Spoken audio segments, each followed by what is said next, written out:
would people from icy northern lands sail into the unknown, facing freezing waters, wild storms, and the real possibility of never returning? That question takes us right to the heart of the Viking Age. These weren't just raiders or warriors. Some of them were fearless adventurers who rewrote the limits of exploration long before maps even knew what the world looked like. Their stories are raw, wild, and way more real than the legends. And that's exactly what we're getting into today. You're about to hear about real people, real places, and real journeys that push the edge of the world. So stay with us until the end, because what do you think you know about the Vikings? It's not to get turned on its head. Leif Erikson was not just early, he was first and fearless. Imagine taking a boat built by hand and sailing thousands of miles with no GPS, no map, and no clue what to find. That's what Leif Erikson did, and he didn't just stumble into history. He helped shape it. Long before Columbus was even born, Leif sailed from Greenland and made it all the way to what's now Canada. People say he was lucky, but the truth is, luck doesn't get you across the North Atlantic. Skill does. Bravery does. Curiosity that won't sit still does. The story starts with him hearing about strange lands spotted by another Viking sailor, Bjarni Herjolfsson. Leif took that story seriously. He bought a ship, picked a crew, and went out looking. What he found was a land full of trees, rivers, and something no one expected: grapes. They called it Vinland. He didn't just find it. He stayed, built a settlement, explored. That makes him the first known European to set foot on North American soil. And what's wild? He didn't do it for fame. He did it because he had to see for himself what was out there. Erik the Red saw ice and named it green just to get people to go. Who tricks people into moving to a frozen wasteland and still ends up a legend? Erik the Red, that's who. Kicked out of Norway, kicked out of Iceland. But instead of giving up, he turned his exile into an opportunity. He sailed west, found a land covered in ice, and had the guts to call it Greenland. Why? Because he knew that no one would follow him if he called it what it was, a freezing, dangerous mystery. But it worked. Erik explored the coast, found spots where people could survive, and then went back to Iceland to convince others to come with him. Out of 25 ships, only 14 made it, but that was enough.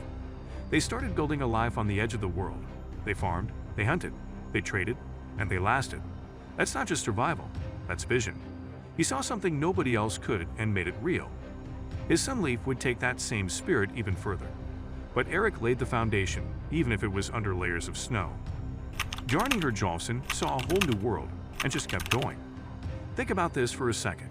You're lost at sea. A storm pushes your ship somewhere you've never been. You see land that's nothing like home. Forests, hills, maybe even people. And instead of stopping, you turn around and leave. That's what Bjarni Herjolfsson did, and that moment changed history. Bjarni wasn't trying to discover new lands. He was trying to find his father in Greenland, but he overshot his destination and ended up spotting North America instead. He didn't land, didn't explore, but he told people. And one of those people was Leif Erikson. Without Bjarni's accidental discovery, Leif might never have gone searching. So even though Bjarni didn't step on new soil, he lit the spark that made others go. Sometimes history needs a little nudge, and that nudge came from a storm and a sailor who just wanted to get home. Thorfinn Karlsefni tried to build a Viking town in America. Imagine packing up your life, your family, and your hopes and sailing into the unknown to build a future. That's exactly what Thorfinn Karlsefni did. He wasn't just exploring, he was planning to settle. To build a real Viking town in North America, and for a while it looked like it might actually work. Thorfinn brought everything: tools, animals, people, even his pregnant wife, Gudrid. They set up in Vinland, probably where Ansok's Meadows is today. They built houses. They explored the area. They even made contact with the local indigenous people. At first, there was trade, but then tensions rose. Fights broke out, people died, and after a few years, the dream had to be abandoned. But not before Gudrid gave birth to Snorri, the first known European born in the Americas. That alone makes their journey unforgettable. They weren't just explorers, they were dreamers, builders, and their courage echoes through time. Gudrid Thorbjarnardóttir went further than any Viking woman ever did. Let's talk about Gudrid. She didn't just follow her husband into the unknown. She made history on her own terms, from Iceland to Greenland to North America and even to Rome. She traveled more than most people in her time, and she did it at a time when women were expected to stay home and stay quiet. Not Gudrid. After the Vinland adventure, she kept going. She went back to Greenland, lived in Iceland, Then, after her husband's death, she took a pilgrimage to Rome. That's right, Rome. Her story was so incredible that it got written into the Icelandic sagas.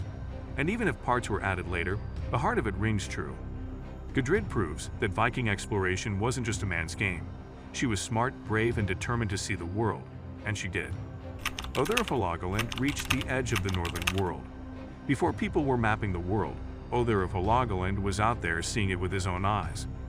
Living in what is now northern Norway, Óðir was curious about what lay beyond the familiar coasts, so he got in a boat and started sailing north, past the North Cape, in the White Sea, and then later south, all the way to the court of King Alfred in England. He told the king about the lands he'd seen, about the Sami people, about the whales and the long daylight in summer. His accounts helped shape what Europeans understood about the North, and he wasn't trying to conquer or settle. He just wanted to know. That kind of curiosity, the need to explore, is what made the Viking Age so powerful. It wasn't just about battle. It was about knowledge, about seeing what was out there. The sagas kept the stories alive, even when the world forgot. After the Viking settlements in Vinland were abandoned, Europe mostly forgot about them. But the Icelanders didn't. They told the stories, wrote them down in sagas, passed them from generation to generation. And those sagas, even if they sometimes mixed fact with fiction, preserved something real. The names, the journeys, the spirit of exploration.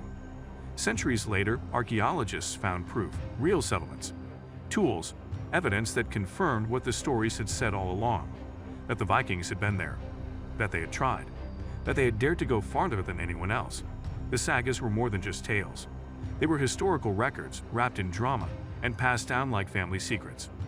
Viking exploration was not an accident. It was a choice to chase the unknown.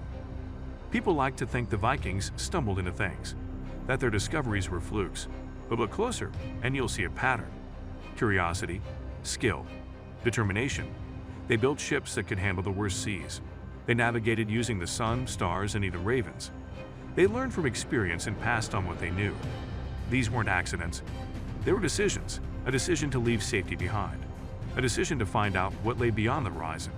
And whether it was Greenland, Vinland, or the far north, they kept pushing, kept asking the question, what's out there? And that's why their story still matters.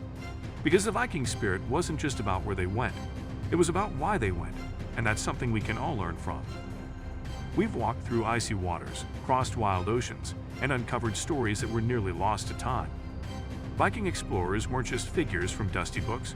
They were real people with real dreams, fears, and guts. And their stories remind us that history is not just about facts. It's about the fire inside people who decide to go where no one else has. If you found this journey into Viking history powerful, inspiring, or just plain interesting, hit that subscribe button and join us here, the Edutaining History channel, where we bring the past back to life every single week.